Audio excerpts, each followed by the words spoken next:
Hello जय Shri Ram everyone. दोस्तों क्या आप जानते हैं धान यानी कि चावल, जैसे कि आप इधर देख सकते हैं यहाँ पे चावल का पूरा खेत है। दोस्तों भारत की जितनी भी एग्रीकल्चर लैंड है, जितनी भी भूमि है भारत में जिसपे खेती की जाती है, तो दोस्तों उसके 1/4 हिस्से में सिर्फ चावल उगाया जाता है। दोस्तों हम भारतीयों के लिए चावल यानी कि धान एक बहुत ही महत्वपूर्ण खाद्य पदार्थ है। हम अक्सर हमारे दोनों टाइम के भोजन में चावल इंक्लूड करते हैं। दोस्तों चावल ना केवल भारत में बल्कि पूरे एशिया में, पूरे विश्व भर में काफी ज्यादा खाए जाते हैं। और इसी के लिए दोस्तों आज हम आपको बताने के लिए आए कि चावल की खेती किस तरीके से होती है। तो वीडियो आपको काफी इंटरेस्टिंग लगेगी, इसलिए एंड तक जरूर बने रहिए। दोस्तों चावल जो है दुनिया में सबसे पहले उगाई जाने वाली चुनिंदा फसलों में से एक है। दोस्तों दुनिया में सबसे ज्यादा चावल का प्रोडक्शन चीन करता है, यानी कि चाइना हमारा पड़ोसी मुल्क है, देश है। उसके बाद दोस्तों हम भारतवासी आते हैं चावल के उत्पादन के मामले में दूसरे नंबर पर। दोस्तों जो चावल है वो हम इतना ज्यादा एक्सपोर्ट करते हैं जो कि हमारे देश में फॉरेन रिजर्व यानी विदेशी मुद्रा लाता है और सरकारी खजाने में काफी इजाफा करता है। तो दोस्तों इसके लिए सरकार भी और सरकारी से जुड़ी जो भी कृषि संस्था है वो काम कर रही है नई नई किस्म को उत्पन्न करने के लिए, जिस तरीके से उत्पादन बढ़ाया जा सके और जिससे कि हमारे किसानों की भी आमदनी बढ़े। लेकिन अभी इस वीडियो में हम जानते हैं कि खेती किस तरीके से की जाती है हमारे धान की। लेकिन एक मिनट दोस्तों, आपके मन में तो एक डाउट आ रहा होगा कि हमने अक्सर पिक्चरों में, मूवी में जो भी हमारे धान की खेती होते वहां पे ऐसे खेत देखे जहाँ पे चावल उगाए जाते हैं वो पानी से लबालब भरे हुए होते हैं, लेकिन यहाँ पे ऐसा कुछ नहीं है। क्योंकि मैं बीच खेत में जो धान के पौधे उनके बीच में खड़ा हूँ और यहाँ पे इतना पानी नहीं है। तो ये डाउट आपका सबसे पहले क्लियर करता हूँ। तो दोस्तों मेनली 3 तरह के चावल होते हैं। चावल मतलब ऐसे किस्में कई तरह की होती है, लेकिन क्षेत्र के हिसाब से, पहाड़ी के और इलाके के हिसाब से मेनली 3 तरह के होते हैं। तो दोस्तों सबसे पहली जगह होती है ऐसी जगह जहाँ पे पानी हमारा जो जमीनी स्तर है उससे 2 से 20 सेंटीमीटर तक ऊपर रहता है,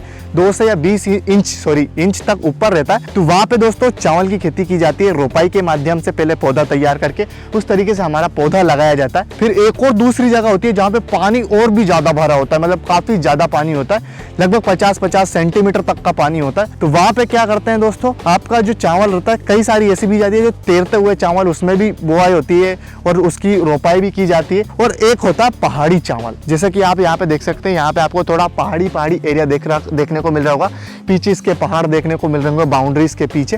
तो यहाँ पे दोस्तों क्या है, ये ऐसी जगह है जहाँ पे मतलब आपको पानी इतना नहीं चाहिए इस किस्म में, इस तरह के चावल में, पहाड़ी चावल में, कि आपका खेत लबालब भरा हो, पर बारिश आपकी काफी अच्छी होनी चाहिए। लगभग ऐसे एरिया में अगर जहाँ पे आप ये चावल लगा रहे हैं तो 3-4 महीने तो लगातार बारिश होनी चाहिए। दोस्तों जो ये एरिया है, अब भी इस खेत की बात करूँ तो यहाँ पे दोस्तों मिट्टी जो है ना काफी ज्यादा गीली है। तो इसी से आप अंदाजा लगा सकते हैं कि यहाँ पे भी जो पहाड़ी चावल होता है उसको भी कितनी ज्यादा पानी की रिक्वायरमेंट होती है। चलिए मित्रों अब बात करते हैं कि हमारा जो धान की खेती वो किस तरीके से होती है। तो दोस्तों सबसे पहले जानते हैं कौन कौन से क्षेत्र हैं, कौन कौन से प्रदेश है जहाँ पे आसानी से धान की खेती हर जगह की जा सकती है। तो दोस्तों पश्चिम बंगाल, झारखंड, यूपी, उसके अलावा अपना हरियाणा, पंजाब, तमिलनाडु, ये ऐसे राज्य जहाँ पे लगभग आप हर जगह धान की खेती कर सकते हैं। और इसके अलावा झारखंड एक ऐसा राज्य है जहाँ पे जितनी भी कृषि भूमि है उसके 71% में आपका चावल यानी कि धान उगाया जा सकता है। लेकिन एक मिनट, यहाँ पे मैंने एक चीज नहीं की आपसे। क्या नहीं की?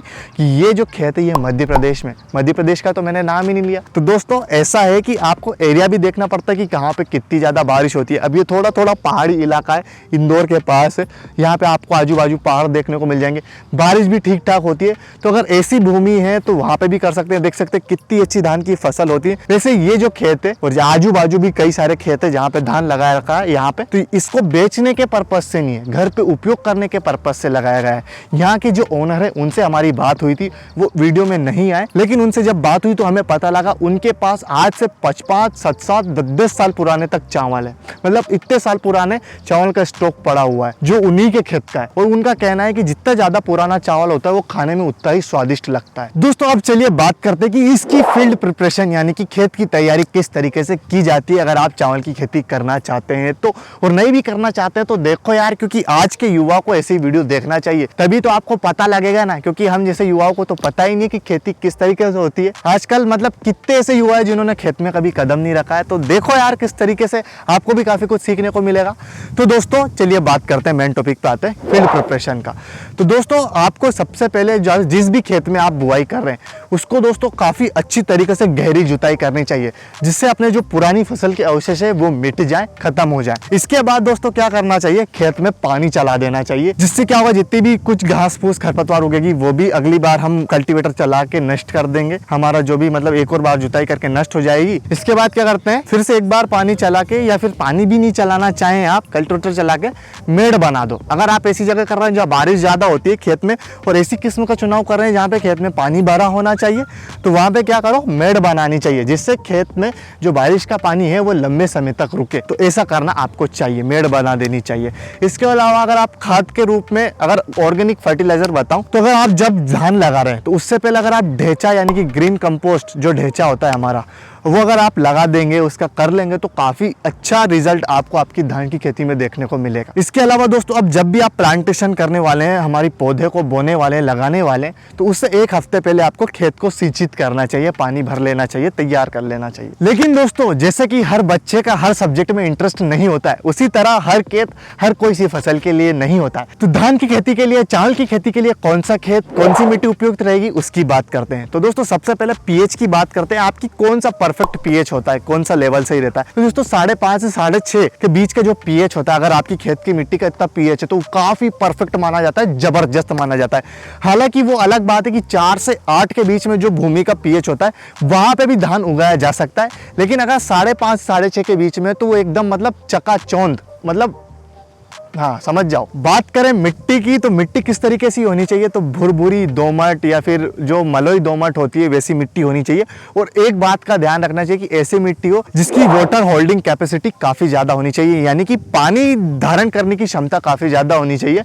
पानी लंबे समय तक उस मिट्टी में रुके, मतलब मिट्टी पकड़ के रखे पानी को, तो ऐसी ही मिट्टी होनी चाहिए। जैसा कि हम आजू बाजू देख ही रहे थे, जब हम वीडियो बनाने के लिए यहाँ पे आ रहे थे, तो जैसे जैसे हम खेत में चल रहे थे, तो हमारे कदमों से ही, मतलब इतनी भुरभुरी होती, इतनी मुलायम मिट्टी थी कि हमारे कदमों से ही वो मिट्टी दब रही थी, मतलब काफ़ी ज़्यादा दब रही थी। तो उस हिसाब से आप सोच सकते हैं कि मतलब कितनी भुरभुरी यहाँ की मिट्टी। और आप फसल देखिए ना यार, कितनी अच्छी हो रही है, आप देख सकते हैं, काफ़ी अच्छा इसमें फल भी लग रहा है अपना। चलिए दोस्तों, वेराइटीज़ की बात कर लेते हैं, क्योंकि हमने जैसा बात करा लास्ट क्लिप में, आपने देखा होगा कि हर सब्जेक्ट हर स्टूडेंट के लिए नहीं होता, तो वैसा ही उसका उल्टा कर दे, इन्वर्स कर दे, तो हर स्टूडेंट के लिए हर सब्जेक्ट भी नहीं होता। तो हर खेत के लिए हर जगह के हिसाब से, मतलब अलग अलग क्षेत्रफल के हिसाब से आपको अलग किस्म चुननी पड़ेगी। तो दोस्तों, आपको कुछ किस्में बताता हूँ। जैसे कि होता है अपना शंकर किस्म होती है, इसके अंदर कई सारी किस्में आती है। जैसे कि आप अभी वीडियो को पॉज करके इधर देख लो, स्क्रीनशॉट में आपको दिख रही होगी, तो यहाँ पे आप देख सकते हैं इतनी सारी किस्में आती है। और समय भी आपको दिख रहा होगा कितने, लगभग आपको 150 से 160 दिन के अंदर आपका इसका हार्वेस्टिंग हो जाता है। और बात कर रहे हैं दोस्तों, जो संकर किस्म होती है, इनका एवरेज प्रोडक्शन कितना होता है, तो दोस्तों जो एवरेज प्रोडक्शन होता है इसका, वो होता है लगभग 6.5 से 8 टन प्रति हेक्टेयर का। इसके अलावा दोस्तों, हमारी बासमती राइस की भी कई सारी किस्में होती है, जो कि अलग अलग जगहों के लिए अलग अलग तरीके से अनुकूल रहती है। तो इतनी सारी वेराइटीज़ होती है, इसके अलावा भी कई सारी होती है, लेकिन ये बेस्ट मानी जाती है। आप इधर देख ही रहे होंगे, वीडियो पोस्ट करके इनको देख लो, डाबर बासमती राइस इन्हीं किस्मों से एक होता है। इसके अलावा अगेती किस्म की भी वेराइटीज़ होती है, और उसकी भी आपको यहाँ पे जानकारी देखने को मिल रही होगी। ये मैं इसलिए पढ़ के नहीं बता रहा हूँ आपको, क्योंकि काफ़ी ज़्यादा टाइम लग जाएगा, इसलिए आप ही पोस्ट करके देख लीजिए। इसके अलावा दोस्तों, 2 अवधि के हिसाब से भी हमारी किस्म होती है। एक होती है शॉर्ट ड्यूरेशन यानी कि मध्यम अवधि वाली किस्में, और एक होती है लॉन्ग ड्यूरेशन वाली यानी कि लंबी अवधि वाली हमारी वेराइटी किस्में। तो यहाँ पे उनकी जानकारी आपको देखने को मिल रही होगी। दोस्तों, धूप काफी ज्यादा पड़ रही है, तो प्लीज अगर आप वीडियो को लाइक नहीं कर रहे हो, यहाँ तक देख लिया तो क्या कर रहे हो यार। इतनी धूप में मतलब आपको दिख रहा होगा पसीना आ रहा है, अभी पोज लिया था वीडियो बनाने के लिए, तो प्लीज वीडियो को लाइक कर दे, चैनल को भी सब्सक्राइब कर दे, और चलिए आगे की जानकारी को कंटिन्यू करते हैं।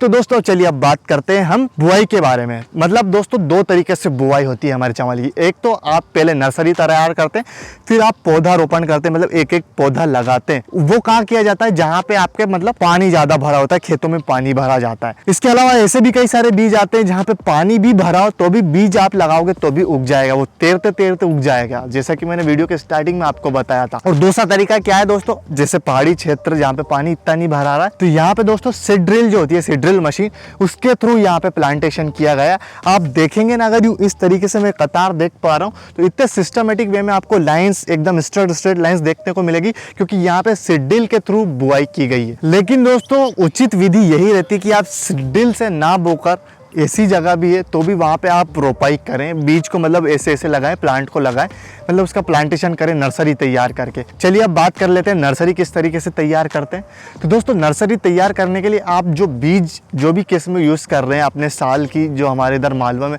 साल बोलते हैं चावल को, इस धान को, तो उसकी जो भी किस्म यूज़ कर रहे हैं उसको क्या कर सकते हैं, स्ट्रेप्टोमाइसिन सल्फेट या फिर दोस्तों अपना प्लांटोमाइसिन सल्फेट के घोल में 1 रात डुबोकर रखना है आप। अब स्ट्रेप्टोमाइसिन सल्फेट को क्यों यूज़ करते हैं, तो दोस्तों आपको बताता हूँ, जो लोग खेती वाले बैकग्राउंड से नहीं है और फिर भी ये वीडियो देख रहे हैं, क्योंकि इतनी इंटरेस्टिंग वीडियो हम बनाते हैं ना, तो क्यों करते हैं दोस्तों, कि प्लांट को जब बीज बोते हैं तो उससे पहले हम क्या करते हैं, उपचारित करते हैं, उसको ट्रीट करते हैं, ट्रीटमेंट जो हम बोलते हैं। अब दोस्तों जो मैंने स्ट्रेप्टोमाइसिन सल्फेट का आपको बताया था वो किस लिए, कौन से रोग को प्रिफर करता है, मतलब प्रिवेंट करता है, तो जो झुलसा रोग हो जाता है अक्सर देखने को मिलता है चावल में, तो उसको प्रिवेंट करने के लिए अगर आप कर रहे हैं तो आपको ये वाला इस चीज़ से, इस केमिकल से आपको बीज को उपचारित करना चाहिए। नहीं तो अगर आप ऐसे एरिया में जहाँ पे झुलसा रोग नहीं आता है तो वहाँ पे आप कार्बन डाइजिम का भी उपयोग कर सकते हैं सीड को ट्रीटमेंट करने के लिए। कार्बन डाइजिम से किस तरीके से ट्रीटमेंट करना है, सेम आपको क्या करना है, उसका घोल बनाकर और उसको 1 रात के लिए भिगो कर रख देना है। और जिससे क्या होता है, भिगो कर रखने से एक तो सीड ट्रीटमेंट अच्छे से हो जाता है, बीमारियां नहीं आती, और नमी की वजह से दोस्तों आपका सीड जो है ना, बीज जो है वो अंकुरित होने लग जाता है। इसके बाद जब वो आपका सीड आप निकाल रहे हैं घोल से, उसको तुरंत बाद क्या करना है, आपको जो क्यारियां आपने बननी है मिट्टी की, वहां पे बीज का छिड़काव कर देना चाहिए। अब 10 दिन तक आपकी जो प्लांट है नर्सरी वो बनकर तैयार हो जाएगी, थोड़े थोड़े आपके पौधे बड़े हो जाएंगे। तब फिर आपको क्या करना है दोस्तों, जो अपना ट्राइकोडर्मा होता है उसका छिड़काव करना है, जिससे क्या लगता है अपने जो प्लांट होते हैं उसमें खेरा रोग नहीं आएगा। अब दोस्तों क्या करना है, जो आप क्यारियां हैं उनमें पानी की उचित मात्रा आपको बनाए रखनी है, क्योंकि इनके जो पौधे होते हैं, प्लांट होते हैं, उसको पानी की काफ़ी ज़्यादा रिक्वायरमेंट होती है। तो पानी की अच्छी मात्रा क्यारियों में बनाए रखें ताकि अपना जो प्लांट है वो अच्छी तरीके से बनकर तैयार हो।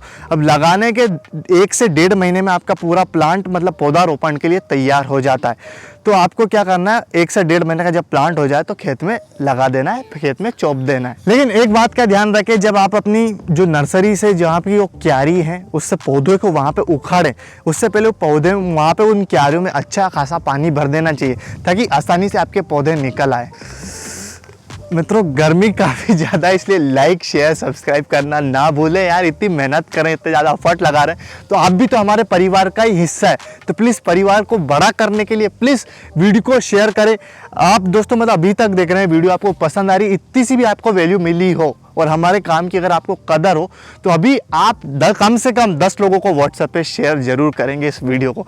अब चलिए बात करते हैं बुआई की। तो बुआई किस तरीके से करते हैं, तो दोस्तों नॉर्थ इंडिया में या और मिडल इंडिया में यानी कि मध्यम भारत में और उत्तरी भारत में दोस्तों किस तरीके से बुआई की जाती है, तो दोस्तों जैसे अपना पौधा तैयार हो जाता है बुआई के लिए उसको सीधे सीधे लगा दिया जाता है। वहीं हम बात करें छत्तीसगढ़ जैसे इलाकों में तो दोस्तों वहाँ पे सूखे खेतों में अपने पहले पौधे को लगाया जाता है। आजकल तो दोस्तों बुआई के लिए कई सारी मशीनें आ गई हैं, लेकिन दोस्तों सबसे बेस्ट तरीका होता है अपने हाथों से 2-3 पौधे लो और उसको 15-15 सेंटीमीटर की दूरी से लगा दो। अब चलिए दोस्तों बात करते हैं इरिगेशन की यानी कि सिंचाई की। तो दोस्तों धान के खेतों में सिंचाई की काफी ज्यादा जरूरत होती है क्योंकि पानी काफी ज्यादा इस फसल को चाहिए होता है। तो यहाँ पे हम क्या करते हैं दोस्तों, हर 15 से 20 दिन में आपको खेतों में पानी चलाना होता है। इसके लिए क्या आपको इंडिकेशन देता है दोस्तों, आपके खेतों में जैसे ही पानी का लेवल कम हो जाए, आपको दिखने लगे कि जमीन में मतलब पानी दिख नहीं रहा है, भले मिट्टी गिली हो और मतलब थोड़ी थोड़ी ऊपरी मिट्टी सूखने लग गई है और वहाँ पे पानी नहीं दिख रहा है आपको,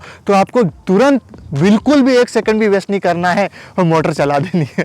चलिए अब दोस्तों बात कर लेते हैं इस खेती में मतलब आपको न्यूट्रिएंट्स यानी कि खाद उर्वरक कौन कौन से डालने चाहिए। तो दोस्तों यहाँ पे आपको मतलब उर्वरक काफ़ी ज़्यादा मात्रा में चाहिए होते हैं, इसलिए आपको 10 से 12 गाड़ी सड़ी गोबर की खाद आपको मतलब यहाँ पे डाल देनी चाहिए, मतलब बुआई से पहले जुताई करते वक्त, तो उसको खेत में अच्छे से मिला देना चाहिए। इसके अलावा आपको 20 से 25 किलो नाइट्रोजन, लगभग 40 किलो पोटाश और 40 किलो ही अपना फॉस्फोरस आपको इस खेत में डाल देना चाहिए। जुताई आखिरी जो जुताई करेंगे उसके वक्त ही डाल देना चाहिए। इसके बाद दोस्तों जब आपके पौधे में कल्ले बनने लग जाएं, अब कल्ले क्या होते हैं, यहाँ पे दोस्तों देख सकते हैं ये कल्ले, इनके अंदर बीज बनना भी शायद स्टार्ट हो चुका है क्योंकि काफ़ी थोड़ा मतलब ये हो चुका है हार्ड, लेकिन ये कल्ले कहते हैं इनको। जब इनकी स्टार्टिंग फेस होता है, अब तो काफ़ी बड़े हो गए, तो ये कल्ले बनने जब स्टार्ट हो जाए तो आपको 1 हेक्टेयर के हिसाब से दोस्तों लगभग 20 किलो आपको मतलब नाइट्रोजन का छिड़काव कर देना चाहिए। और फिर जब बीज बनने लग जाए तो उसको सिंचाई के साथ मतलब कल्ले बने तब भी सिंचाई के साथ, और जब बीज बनने लग जाए, बीज बनना इनमें स्टार्ट हो जाए कल्लों में, तब भी आपको दोस्तों सिंचाई के साथ 20 किलो आपको नाइट्रोजन छिड़क देना चाहिए। दोस्तों क्या आपको पता है जो 1/3 जो चावल है हमारे देश में उत्पादन होते हैं उनका दोस्तों मतलब खेत में कीड़े लगने की वजह से, लोग लगने की वजह से ही वो वहीं पे खराब हो जाती है, वो फसल वहीं पे नष्ट हो जाती है। तो इसीलिए आपको दोस्तों ध्यान रखना चाहिए कि आपकी खेती में जब भी कीड़े लगे, जो भी उसके रोग दिखने लगे, तो आपको उचित जो आपकी लाइसेंस वाली जो निजी कृषि संस्था होती है वहाँ से उचित दवाइयों का एरिया के हिसाब से सही दवाइयों को चुनाव करना चाहिए। जैसे कि कुछ आपको बीमारियां बताते हूँ, कुछ ऐसे कीड़े बताता हूँ जो अगर आपको रोग दिखे तो उनका तुरंत आपको उपचार करना चाहिए। तो सबसे पहला दोस्तों ऐसा रोग होता है, ऐसे कीड़े होते हैं, कुछ कीड़े क्या करते हैं पौधे के पत्तियों पे बैठ जाते हैं अपना पेट भरने के लिए, जो पौधे को नष्ट करने वाले होते हैं। तो ये बहुत जल्दी तरीके से आपके पौधे को मतलब इफेक्ट करती है, तो इसका आपको ध्यान रखना चाहिए। इसके अलावा दूसरा होता है प्लांट हॉपर और लीफ हॉपर। प्लांट हॉपर क्या करते हैं दोस्तों, अक्सर वो चावल के तने पर हमला करते हैं। वही विपरीत दोस्तों जो हमारा वो है लीफ हॉपर, वो लीफ पत्तियों पर उसको निशाना बनाता है, जिससे दोस्तों आपके पौधे सूखने लग जाते हैं और ऐसा लगता है कि मतलब उनमें जान ही नहीं बची है। इसके अलावा दोस्तों एक और कीड़ा होता है जो आपके पौधे के बीजों पर जो आपका अनाज बनता है उस पर हमला करते हैं, जिसे हम राइस स्टिंक बर्ड भी कहते हैं। दोस्तों ये आपके बीजों पे जो आपके ये बनेंगे इनके अंदर, इन पर हमला करता है। तो दोस्तों जिससे मतलब आपके पूरी चावल ही खराब हो जाएंगे, वो खाई जाएगा, तो फिर आपकी फसल में क्या निकलेगा। वैसे दोस्तों जो ये रोग और ये कीड़े लगते हैं इनको दोस्तों मतलब आप दवाइयों से, कीटनाशकों से, केमिकल का प्रयोग करके तो करेंगे ही है कंट्रोल, लेकिन कुछ ऐसी विधियां भी होती है जिनका प्रयोग, कुछ आसान तरीके होते हैं जिनका आप जान लेते हैं कि आप जो आपके खेतों में उपकरण यूज़ करते हैं तो एक मौसम से और दूसरे मौसम में मतलब जब आप अलग अलग फसल लगाते हैं तो जब मौसम परिवर्तन होता है तो आपको मतलब उन उपकरणों को साफ कर लेना चाहिए। मतलब पुराने मौसम के जो उपकरण है वैसे के वैसे इस वाले मौसम में उपयोग ना करें, जिससे बैक्टीरिया ज़्यादा आपकी मिट्टी में पनपते हैं। इसके अलावा दूसरा क्या करना, आपको प्रमाणित बीजों का चुनाव करना है। हर कोई सा बीज चुनाव नहीं करना कि हर कोई सा बीज लिया लगा के बो दिया आपने। तीसरा काम आप क्या कर सकते हैं कि अधिक जो उर्वरक होते हैं उनका भी अगर आप इस्तेमाल करते हैं, ज़रूरत से ज़्यादा इस्तेमाल करते हैं, तो उससे भी कई सारे रोग और बीमारियां लग जाती है पौधों को। कई मामलों में देखें तो दोस्तों जब आप चावल लगाते हैं उसके 40 दिन के अंदर तक मतलब आपको बंद होता है, अनिवार्य नहीं है जो कीटनाशक होते हैं या दवाइयाँ होते हैं उनका प्रयोग अपने खेतों में करें 40 दिन तक कई मामलों में। इसके अलावा कई रोग आया तो आपके जो स्थानीय लाइसेंस प्राप्त जो कृषि विशेषज्ञ हैं उनकी राय भी ले सकते हैं। दोस्तों अब चलिए बात कर ले वीड्स यानी कि खरपतवार की, चारे की, क्योंकि वो भी तो उगता है यार जब आप पौधा बोते हो। तो दोस्तों क्या करते हैं, दोनों ही तरीके से ऑर्गेनिक और इनऑर्गेनिक दोनों ही तरीके से आप प्रिवेंशन कर सकते हैं। आप रसायनों का, केमिकल फर्टिलाइजर्स का उपयोग कर सकते हैं वीड्स को नष्ट करने के लिए। वहीं दूसरी बार आप ऑर्गेनिक विधि का भी यानी कि निराई गुड़ाई का भी चुनाव कर सकते हैं। अब जैसे ही अपना पौधे को रोपाई कर दें तो उसके 15 से 20 दिन के अंदर आपको पहली निराई गुड़ाई करनी चाहिए। पहली निराई गुड़ाई कर दी, उसके फिर 20 दिन के अंदर दूसरी निराई गुड़ाई करना चाहिए। ऐसे करके 2 से 3 आपको निराई गुड़ाई करनी चाहिए। इसके बाद मतलब आपको ज़्यादा खरपतवार आपके खेतों में देखने को नहीं मिलेगी। चलिए दोस्तों अब बात कर लेते हैं हार्वेस्टिंग की। उससे पहले एक और बार याद दिला दूं, धूप काफी ज्यादा है, कैमरामैन को चक्कर भी आ सकता है, तो लाइक कर दो वीडियो को दोस्तों, अभी लाइक कर दो प्लीज। तो दोस्तों हार्वेस्टिंग की बात करते हैं। तो दोस्तों हार्वेस्टिंग लगभग हर किस्म, कुछ ज़्यादा लंबी भी चलती है लेकिन लगभग एवरेज देखें तो हर किस्म 150 दिन की अवधि में आई जाती है। 120 से 150 दिन की अवधि में आपका मतलब पौधा हार्वेस्टिंग के लिए रेडी हो जाता है। जब आपका हार्वेस्टिंग के लिए पौधा रेडी होता है तो आपको उस समय आपका पौधा सूखा सूखा और पीला पीला दिखाई देने लगता है। और जब आपके खेतों में थोड़ी नमी कम हो जाती है, यानी लगभग 20 जो पहले नमी थी उसके कंपैरिजन में 20% नमी हो जाए, उतना ही पानी रहे, तब आपको इसकी कटाई कर लेनी चाहिए। दोस्तों यहाँ पे लो एंगल से फुटेज ली जा रही है हमारे कैमरामैन के द्वारा, क्योंकि उनके पैर दर्द होने लग गए। दोस्तों अभी मैं बताता हूँ, इसके बाद आपने हार्वेस्टिंग कर ली, उसके बाद भी मतलब आपको काफ़ी ध्यान रखना है, क्योंकि चावल की खेती में पानी काफ़ी ज़्यादा लगता है, ऑलरेडी बता चुका हूँ। तो लगभग आपको कटाई भी कर लेते हैं तब भी 25% नमी आपके बीजों में, आपके पौधे में हो जाती है। इसलिए क्या करते हैं किसान, आमतौर पर इन पौधों को सुखाते हैं, सुखा के नमी लगभग 14-10% तक लाते हैं, ताकि उससे आपको स्टोरेज करने में प्रॉब्लम ना हो। क्योंकि अगर नमी वाले का ऐसे स्टोरेज कर देंगे तो आपको दोस्तों उसमें कीड़े, फफूंद, इसके अलावा मतलब आपका अनाज का रंग भी उतर सकता है, मतलब कई सारी चीज़ें आपको रोग देखने को मिल जाएंगे। अब सुखाने के भी दो तरीके होते हैं। पहला तरीका क्या होता है दोस्तों कि आप सूरज देवता, जैसे कि देख रहे हैं धूप काफ़ी जाता है, तो इसी तेज़ धूप में कुछ बिछा कर उस पर अपने पौधे रख दें, जिससे मतलब सूख जाए, नमी कम हो जाए प्राकृतिक तरीके से ही। दूसरा तरीका क्या होता है कि कई सारे ड्रायर्स आते हैं जो गर्म हवा को ब्लो करते हैं, मतलब गर्म हवा छोड़ते हैं, जिसके थ्रू आपके जो पौधे हैं उनमें से अनप्राकृतिक तरीके से, मतलब अननेचुरल तरीक़ों से जल्दी नमी कम की जाती है। अब आपने हार्वेस्टिंग कर ली, पौधा काट के सूरज के नीचे या ड्रायर के नीचे आपके पौधे को छुपा लिया। अब दोस्तों आपको क्या करना है, उसको मतलब थ्रेशर मशीनों के माध्यम से या फिर मड़ाई जो होती है, मड़ाई उसकी मतलब बीजों को पौधे से अलग करना। तो कई लोग ड्रम पे पटक के भी करते हैं, जैसे कि आप एक क्लिप देख सकते हैं इधर, और वहीं मशीनों में भी हो जाता है। दोस्तों गर्मी काफ़ी ज़्यादा है, इसलिए अब थोड़ा बैठ जाता हूँ क्योंकि वीडियो को यहीं पे समाप्त करने वाला हूँ। तो काफ़ी ज़्यादा थक गए, लगभग काफ़ी लंबा समय हो गया वीडियो बनाते बनाते, 1 घंटे से ऊपर हो गया खड़े रहते यहाँ पे खेतों में। आप देख रहे हैं क्लिप इतनी होती है लेकिन काफ़ी टाइम लगता है वीडियो बनाने के लिए, काफ़ी धूप भी है। तो अब हार्वेस्टिंग और सब आपने देख ही लिया। वीडियो अच्छी लगी तो वीडियो को लाइक कर दे, चैनल को सब्सक्राइब कर दे। तब तक के लिए मिलता हूँ आपसे अगले वीडियो में। और हाँ, अगर आपका कोई सुझाव हो, कोई फीडबैक हो, कुछ हम जानकारी गलत दे रहे हैं, कुछ भी मतलब आपको बताना हो तो कमेंट कर दें। इसके अलावा प्लीज़ हमें हमारे ऑफिशियल इंस्टाग्राम हैंडल पढ़ा लिखा किसान पर फॉलो करना ना भूलें, लिंक भी आपको डिस्क्रिप्शन बॉक्स में मिल जाएगी। तब तक के लिए मिलता हूँ आपसे अगली वीडियो में। जय हिंद, जय भारत, वंदे मातरम, जय श्री राम।